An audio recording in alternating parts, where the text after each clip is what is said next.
Hello friends, good morning. നമ്മുടെ Kerala TV സീരിയലിലേക്ക് എല്ലാവർക്കും സ്വാഗതം. അങ്ങനത്തെ നമ്മുടെ രേവതി നോക്കുമ്പോൾ ശ്രുതി പേടിച്ച് വേർച്ച് ഇങ്ങനെ അവിടെ നിൽക്കുക. രേവതി കണ്ടു എന്നുള്ളത് ശ്രുതിക്ക് മനസ്സിലായി. ശ്രുതി എന്നിട്ട് രേവതിയെ മൈൻഡ് ചെയ്യാതെ അകത്തേക്ക് കയറി പോകും കേട്ടോ. ഈ സമയത്ത് അൻസാണെന്നുണ്ടെങ്കിൽ ശ്രുതിയെ കാണാതെ പമ്മി അങ്ങോട്ടേക്ക് പോയിക്കൊണ്ടിരിക്കുകയാണ്. ശ്രുതി മൊബൈൽ എടുക്കാൻ വന്ന സമയത്തെ രേവതിയെ കണ്ടിട്ട് പേടിച്ച് വരച്ചൊന്നും മിണ്ടാതെ ശ്രുതി അകത്തേക്ക് കയറി പോയി കഴിഞ്ഞപ്പോൾ ശ്രുതിയെന്നും പറഞ്ഞ് രേവതി വിളിച്ചു. ഞാൻ അച്ഛനോട് പറയട്ടെ എന്ന് ചോദിച്ചു. അപ്പോഴേക്കും എന്ത് പറയട്ടെ എന്നാ? അല്ല, ഇന്ന് നീയാണ് ഫുഡ് ഉണ്ടാക്കുന്നതെന്ന് ഞാൻ പറയട്ടെ എന്ന് രേവതി ചോദിക്കുമ്പോൾ ശ്രുതി ഇങ്ങനെ എന്നും പറഞ്ഞ് ഇങ്ങനെ നിൽക്കുവാണ്.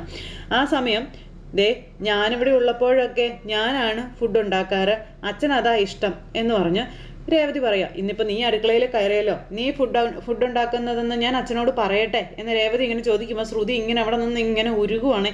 ഒന്നും പറയാൻ പറ്റുന്നില്ല. കൊടുക്ക, അച്ഛന് ഫുഡ് ഇഷ്ടമായില്ലെങ്കിൽ എന്തുകൊണ്ട് നീ ഉണ്ടാക്കിയില്ല എന്നോട് ചോദിക്കും എന്ന് രേവതി ചോദിക്കുക.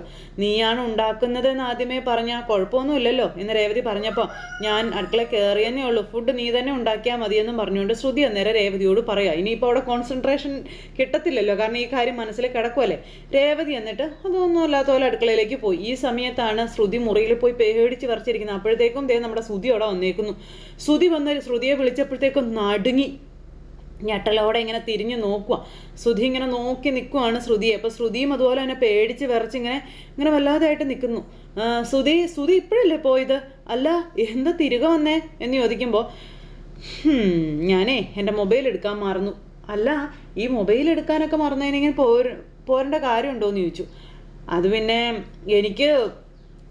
ഞാൻ വേറെ പണിയൊന്നുമില്ലല്ലോ. വേറെ പണിയൊന്നുമില്ലേ? ശ്രുതി എന്തൊക്കെയാ പറയുന്നേ? അല്ല, എന്നാ ശ്രുതിക്ക് പൈസ കിട്ടുന്നേ? പൈസയോ? ഏത് പൈസ? സാലറി കിട്ടുന്നതേ. സാലറി ഇപ്പം എന്നാ കിട്ടണമെന്ന് ഞാൻ എങ്ങനെയാണ് പറയുന്നത്? എന്താ നിനക്ക് പൈസയുടെ വല്ല ആവശ്യമുണ്ടോ എന്ന് ശ്രുതിയോട് ചോദിക്കാം. അപ്പോൾ എനിക്ക് ആവശ്യമുണ്ട്.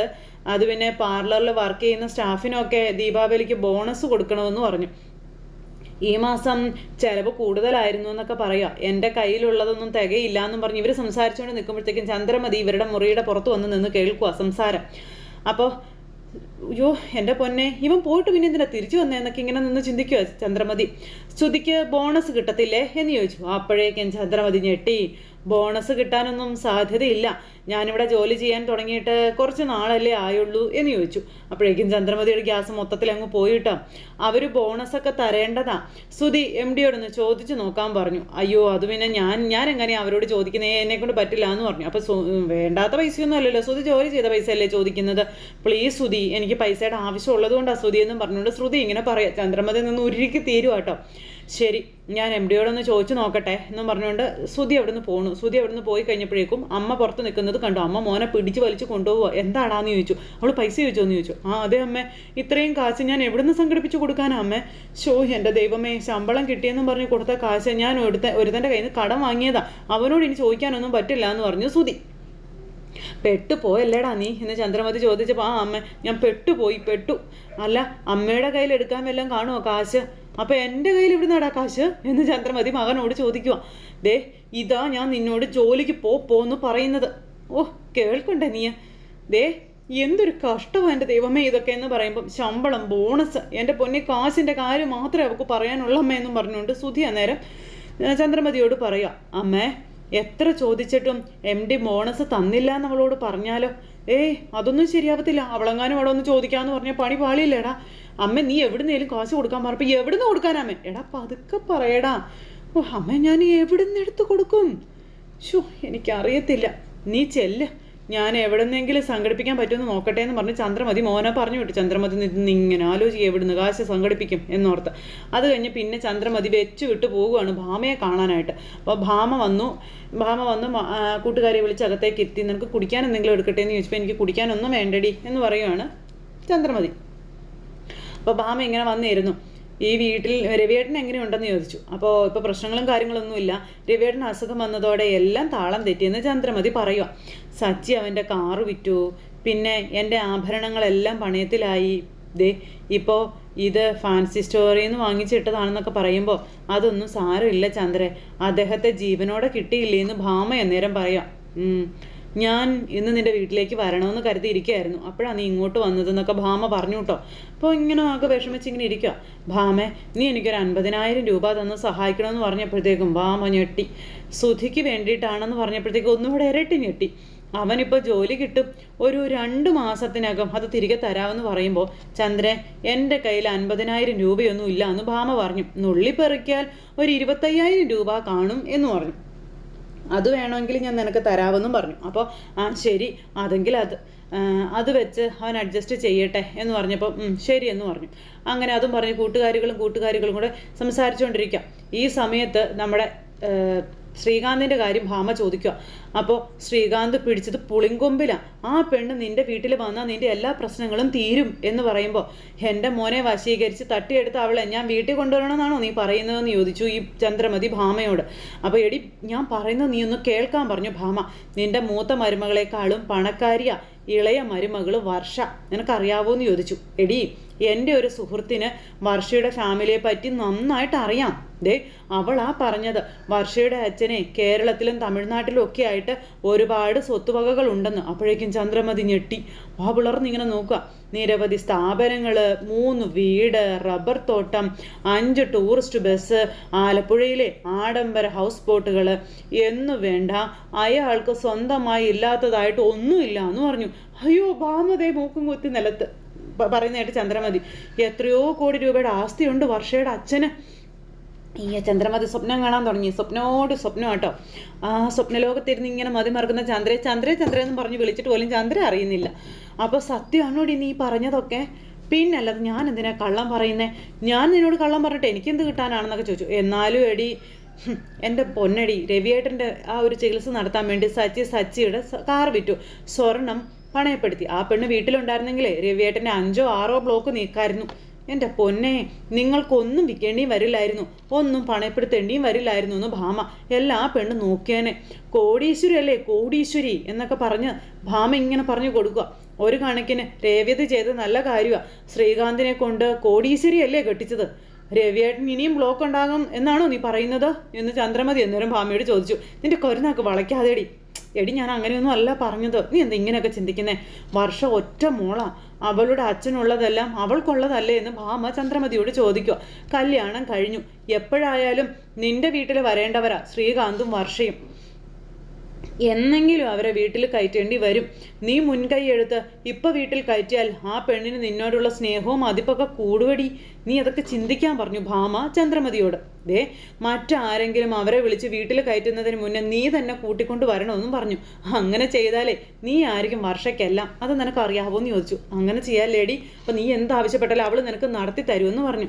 പക്ഷേ രവിയേട്ടനും സച്ചി സമ്മതിക്കില്ലടി എന്ന് പറയുമ്പോൾ അവരെ എന്ത് പറഞ്ഞിട്ടാണെങ്കിലും നീ സമ്മതിപ്പിക്കണമെന്നും പറഞ്ഞുകൊണ്ട് ഇങ്ങനെ പറയാം. അപ്പം അങ്ങനെ അവർ രണ്ടുപേരും കൂടെ പ്ലാൻ ചെയ്ത് അവിടെ അങ്ങനെ ഇരിക്കുക കേട്ടോ. പിന്നെ കാണിക്കുന്നത് സച്ചിയാണ്. സച്ചി ഇങ്ങനെ അവിടെ ചായ കുടിച്ചുകൊണ്ടിരിക്കുന്ന സമയത്ത് കൂട്ടുകാരങ്ങോട്ടേക്ക് വന്നു. അപ്പം നീ എന്താണ് ഈ സമയത്ത് ചായ കുടിക്കുന്നത്? നല്ല വിശപ്പുണ്ടല്ലേ എന്ന് ചോദിക്കുക ആ കൂട്ടുകാർ. ആ വിശപ്പൊന്നുമില്ല, നല്ല തലവേദന, അതാ ചായ കുടിക്കാമെന്ന് വെച്ചതെന്ന് സച്ചി നോണ പറഞ്ഞപ്പം ചായ തലവേദനയ്ക്കുള്ള മരുന്നാണ്, ചുമ്മാ ഓരോന്ന് പറയാതെടാന്ന് പറഞ്ഞു കൂട്ടുകാർ. ഭാര്യയോട് പിണങ്ങി നിൽക്കുമ്പോഴാണ് ഭക്ഷണത്തിൻ്റെ വില മനസ്സിലാകുന്നത് അല്ലേടാ എന്നൊക്കെ കൂട്ടുകാർ ഇങ്ങനെ പറഞ്ഞു കൊടുക്കും കേട്ടോ സച്ചിക്ക്. രാവിലെ എന്താടാ വീട്ടിലുണ്ടാക്കിയത്? പൂരിയും മസാലയും. അപ്പോൾ നിനക്കത് വലിയ ഇഷ്ടമുള്ള കാര്യമാണല്ലോ, രാവിലെ കഴിച്ചിട്ട് വന്നാൽ പോരായിരുന്നോ എന്നൊക്കെ ചോദിക്കുമ്പോൾ, എടാ സച്ചി, നിന്റെ ഭാര്യ നന്നായി പാചകം ചെയ്യും, നിനക്ക് വേണ്ടെങ്കിൽ അത് ഇങ്ങോട്ട് കൊണ്ടുവന്നിടായിരുന്നല്ലോ, ഞങ്ങൾ കഴിച്ചേനല്ലോ എന്നൊക്കെ കൂട്ടുകാർ പറയാം കേട്ടോ സച്ചിയോട്. സച്ചി ഇങ്ങനെ എരിവേറ്റി കൊടുക്കുക. അവൾ ചെയ്തതൊക്കെ മറന്ന് ഞാൻ അവൾ ഉണ്ടാക്കിയത് എന്താ കഴിക്കണോടാ? അപ്പം നീ എന്താടാ ഇപ്പോഴും അത് തന്നെ പറഞ്ഞുകൊണ്ടിരിക്കുന്നതെന്ന് കൂട്ടുകാർ ചോദിക്കുക. രേവതി പറഞ്ഞാലേ അവളൊരു തെറ്റും ചെയ്തിട്ടില്ലെന്ന്, നീ അത് വിശ്വസിക്കാൻ പറഞ്ഞു മഹേഷ്. നിങ്ങളെ ചതിച്ചത് ശ്രീകാന്ത്, അവനെ പറയാനും കൂട്ടുകാരൻ പറഞ്ഞു കൊടുക്കുമ്പം അവർ രണ്ടുപേരും പ്രണയത്തിലാണെന്ന് അറിഞ്ഞപ്പോൾ അവരുടെ വിവാഹം നടത്തി കൊടുക്കാമെന്ന് പറഞ്ഞിരുന്നു അവള്. അത് വേണ്ട, അത് നടക്കില്ല എന്ന് ഞാൻ അവളോട് പറഞ്ഞതാ. അത് കേൾക്കാതെ ഞാൻ അറിയാതെ അവളെ സാക്ഷി ഒപ്പിട്ടത് എന്തിനാണെന്ന് സച്ചി ചോദിക്കുക. ഞാൻ അവളോട് എങ്ങനെ ക്ഷമിക്കും? എടാ, ഒപ്പിടേണ്ട ഒരു സാഹചര്യത്തെ പറ്റി അത് രേവതി പറഞ്ഞതല്ലേ എന്ന് കൂട്ടുകാരൻ നേരം ചോദിച്ചു. അപ്പോഴേക്കും ചായ ക്ലാസ്സൊക്കെ വലിച്ചെറിഞ്ഞു സച്ചി. അവളങ്ങനെ പലതും പറയും, നിനക്ക് അവളുടെ സ്വഭാവം അറിയില്ലെന്നൊക്കെയാണ് പറച്ചില്. ഞാൻ എന്ത് ചെയ്യേണ്ടെന്ന് പറഞ്ഞു, അവളത് ചെയ്തിരിക്കുമെന്നും പറഞ്ഞു, ഭയങ്കര ഡയലോഗ്. അപ്പോൾ എടാ, കഴിഞ്ഞതൊക്കെ കഴിഞ്ഞു, നീ അത് വിട് സച്ചി എന്ന് മഹേഷൊക്കെ പറഞ്ഞപ്പോഴും കേൾക്കുന്നില്ല സച്ചി. എത്ര നാൾ നീ രേവതിയോട് പിണങ്ങി നിൽക്കും? ഇങ്ങനെയാണ് പോകുന്നതെങ്കിൽ നീ എന്നും ചായ കുടിച്ച് ജീവിക്കേണ്ടി വരുമെന്ന് പറഞ്ഞു. അപ്പം ഞാൻ എങ്ങനെയെങ്കിലും ജീവിച്ചോളാം, നിങ്ങൾ രേവതിയുടെ കാര്യം എന്നോട് സംസാരിക്കാൻ വരരുതെന്ന് സച്ചി കൂട്ടുകാരോട് പറയുക. നിങ്ങൾ പോയൊരു ചായ മേടിച്ചിട്ടോ, എനിക്ക് തലവേദനിക്കുന്നു. അപ്പം അതിനല്ലേ നീ ഇപ്പോൾ ചായ കുടിച്ചത്? എന്നിട്ടും എൻ്റെ തലവേദന മാറിയില്ല എന്ന് പറഞ്ഞു. ആ സമയത്ത് നമ്മുടെ രേവതി ഇതേ കയ്യിൽ ഇതൊക്കെ ആയിട്ട് കവറൊക്കെ ആയിട്ട് വരുക. എന്നിട്ട് സച്ചിയുടെ അരികിലേക്ക് വന്നു. സച്ചേട്ടാന്ന് പറഞ്ഞ് വിളിച്ചപ്പോൾ ഇവളെന്തിനാ ഇപ്പം എന്നെ കാണാൻ ഇങ്ങോട്ട് വന്നെന്ന് ചോദിച്ചുകൊണ്ട് കൂട്ടുകാരോട് ചൂടാവുക. പോകാൻ പറയാൻ പറഞ്ഞു. അപ്പോൾ മഹേഷ് ഏട്ടാ, ഇദ്ദേഹം രാവിലെ ഒന്നും കഴിക്കാതെയാണ് വന്നത്, പുറത്തുനിന്നൊന്നും കഴിക്കില്ല എന്ന് എനിക്കറിയാം, അതാ ഞാൻ ഭക്ഷണം എടുത്തുകൊണ്ട് വന്നതെന്ന് പറഞ്ഞു രേവതി. അപ്പോൾ എനിക്ക് ഭക്ഷണം കൊണ്ടുവരാൻ ഞാൻ പറഞ്ഞായിരുന്നു ചോദിച്ചുകൊണ്ട് മഹേഷിനെ തല്ലി. അപ്പോൾ എന്തിനാണ് നീ എന്നെ തല്ലുന്നതെന്ന് മഹേഷ് ചോദിച്ചു. ഇങ്ങനെയൊക്കെ കാണിച്ചാൽ നീ ചെയ്തതൊക്കെ ഞാൻ മറക്കുമെന്ന് കരുതിയൊന്ന് സച്ചി. അപ്പോൾ ഒന്നും മറക്കണ്ട, ഭക്ഷണം ഒന്ന് കഴിച്ചാൽ മതിയെന്ന് രേവതി പറഞ്ഞപ്പോൾ എനിക്കൊന്നും വേണ്ട, ഇത് തിരിച്ചു കൊണ്ടുപോകാൻ പറയടാ എന്ന് കൂട്ടുകാരോട് പറഞ്ഞു. അപ്പം അങ്ങനെ തിരിച്ചു കൊണ്ടുപോകാനല്ല ഞാൻ ഭക്ഷണം എടുത്തുകൊണ്ട് വന്നതെന്ന് രേവതി അന്നേരം പറയുക.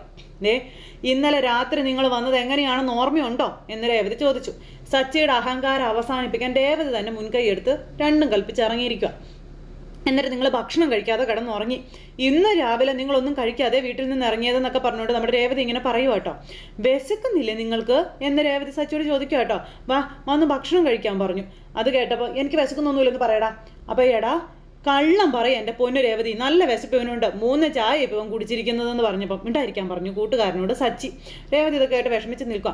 ഞാൻ പറയാത്ത കാര്യങ്ങൾ നീ ചെയ്യേണ്ടതില്ല എന്ന് പറഞ്ഞപ്പോൾ നിങ്ങൾ പറയുന്ന കാര്യങ്ങൾ മാത്രം ചെയ്യാൻ ഞാൻ എന്താ ബാൽട്ടറിയിട്ട പാവ വല്ലതുമാണോ എന്ന് രേവതി അന്നേരം ചോദിക്കുക. എനിക്ക് വിവരമുണ്ട്, എന്ത് ചെയ്യണം എന്ത് ചെയ്യേണ്ടെന്നൊക്കെ എനിക്ക് നന്നായിട്ട് അറിയാം, മറ്റാരും അതെനിക്ക് പറഞ്ഞു തരണ്ടെന്നും രേവതി സച്ചിയോട് പറഞ്ഞു. മറ്റാരോടും പറയാതെ എന്തൊക്കെയോ ചെയ്ത് കൂട്ടിയിട്ടുണ്ടല്ലോ, എന്നെക്കൊണ്ട് കൂടുതലൊന്നും പറയിപ്പിക്കാൻ നീ പോകാൻ നോക്കാൻ പറഞ്ഞു സച്ചി അന്നേരവേ. ഇത് കേട്ട് രേവതി ഇങ്ങനെ ആകെ വിഷമിച്ച് നിൽക്കുക. കൊണ്ടുവന്നതൊക്കെ തിരികെ കൊണ്ടുപോയി നീ തന്നെ കഴിച്ചോ, എനിക്ക് വേണ്ടാന്ന് പറഞ്ഞു. വിടുന്നു, എൻ്റെ മുന്നിൽ നിന്ന് പോകാൻ പറഞ്ഞു സച്ചി രേവതിയോട്. നോക്ക് നിങ്ങളുടെ ദേഷ്യമൊക്കെ കുറച്ച് നേരത്തേക്ക് നിങ്ങളൊന്ന് മാറ്റി വെക്കുക, തൽക്കാലം ഭക്ഷണം കഴിക്കാൻ പറഞ്ഞു, അത് കഴിഞ്ഞ് വീണ്ടും ദേഷ്യപ്പെട്ടോളാൻ പറഞ്ഞു രേവതിയെ. അതും പറഞ്ഞ് രേവതി അവിടെ നിന്ന് അങ്ങോട്ടേക്ക് പോയി. എന്നിട്ട് അപ്പുറം മാറി എല്ലാം ഒരു തുണി വിരിച്ച് അവിടെ ഇങ്ങനെ നേരത്തെ ഇങ്ങനെ വെക്കുക. അപ്പോൾ ഇങ്ങനെ നമ്മുടെ രേവതി വിഭവങ്ങളുടെ ഒരു ഘോഷയാത്ര തന്നെ അങ്ങ് ഇറക്കി. ചോറോ മീൻ ഫ്രൈ, മീൻ കറി, ഇതൊക്കെ ഇങ്ങനെ എടുത്ത് നമ്മുടെ രേവതി തന്നെ മണത്ത് നോക്കുക. കൂട്ടുകാരുടെ വരെ നാവിലെ വെള്ളം വന്നു. രേവതി ഇങ്ങനെ ഒരു വലിയ ഹോട്ടൽ തന്നെ മുന്നിൽ ഇങ്ങനെ റെഡിയാക്കി വെച്ചിരിക്കുക. അപ്പോൾ എടാ ഇത്രയൊക്കെ അവൾ ചെയ്യുന്നില്ല, പോയി കഴിക്കടാന്ന് പറഞ്ഞപ്പോൾ മിണ്ടായിരിക്കടാന്ന് പറഞ്ഞുകൊണ്ട് സച്ചി കൂട്ടുകാരോട് ദേഷ്യപ്പെടുക. നിന്റെ മുഖമല്ല ഞാൻ ഭിത്തിയാലും ഉറക്കുമെന്നൊക്കെ കൂട്ടുകാരോട് പറഞ്ഞു കേട്ടോ. അപ്പോൾ നീ ഇവിടുന്ന് പോകുന്നുണ്ടോ ഇല്ലയോ എന്ന് ചോദിച്ചപ്പം ഇല്ല എന്ന് പറഞ്ഞു രേവതി അവിടെ തന്നെ ഒറ്റക്കാലിൽ അങ്ങനെ ഇരിക്കുക. നോക്ക്, എല്ലാവർക്കും കഴിക്കാനുള്ള ഭക്ഷണമൊക്കെ ഞാൻ കൊണ്ടുവന്നിട്ടുണ്ട്, വേണ്ടവർക്കും ഒന്ന് കഴിക്കാൻ കേട്ടോ എന്ന് പറയുമ്പോൾ ഞാൻ പോവാമെന്ന് പറഞ്ഞുകൊണ്ട് ആദ്യം തന്നെ നമ്മുടെ സച്ചിയുടെ ബൈജു എന്ന കൂട്ടുകാരൻ ഓടിച്ചെന്നു. അവിടെ ഇരുന്ന് രേവതിയുടെ ഭക്ഷണം കഴിക്കുക. വായിക്കൂടെ വെള്ളം ഉറിയിട്ട് പാടില്ല കേട്ടോ ഇവർക്ക്. എന്നിട്ട് അദ്ദേഹത്തിന് ഇതൊക്കെ ഇഷ്ടമാണ്, അതുകൊണ്ട് ഞാൻ സ്പെഷ്യലായിട്ട് ഉണ്ടാക്കിക്കൊണ്ട് വന്നത് ഇതൊക്കെയെന്ന് പറഞ്ഞാൽ രേവതി ഇങ്ങനെ കൊടുക്കുന്നു. അപ്പോൾ സൂപ്പറാണ് രേവതി, സൂപ്പർ, വളരെ നന്നായിട്ടുണ്ടെന്ന് പറഞ്ഞ് ബൈജു കഴിക്കുന്നു. മഹേഷിൻ്റെ പിടി വിട്ടു. മഹേഷും പോവുകയാണ് കഴിക്കാനായിട്ട്. ഇങ്ങനെ വാഴയിൽ പൊതിഞ്ഞ ഒരു കാര്യങ്ങളൊക്കെ എടുത്ത് കഴിക്കുന്നത് കണ്ടപ്പോഴേ അവൻ പറഞ്ഞത് കേട്ടല്ലോ അവൾ ഉണ്ടാക്കിയത് സൂപ്പറാണെന്ന്. എനിക്കിത് സഹിക്കാൻ പറ്റുന്നില്ലെന്ന് സച്ചി. നീ കഴിക്കുന്നില്ലല്ലോ, നീയാണ് എൻ്റെ യഥാർത്ഥ സുഹൃത്തെന്നും പറഞ്ഞുകൊണ്ട് ഇങ്ങനെ പറഞ്ഞ് തീർന്നില്ല നമ്മുടെ മഹേഷ് അവിടെ പോയിരുന്നു ഇങ്ങനെ കഴിക്കാനായിട്ട് വരും കേട്ടോ. അപ്പോഴേക്കും നമ്മുടെ രേവതി അങ്ങനെ വഴിക്ക് വാ എന്നും പറഞ്ഞുകൊണ്ട് ഇങ്ങനെ ഇരിക്കുന്നു. സച്ചി നാണം കെട്ട് ഇങ്ങനെ നോക്കി നിൽക്കുന്നിടത്ത് ഇന്നത്തെ കഥ അവസാനിച്ചേ. എല്ലാവരും കാത്തിരുന്ന് കാണണം കേട്ടോ. എല്ലാവർക്കും നന്ദി.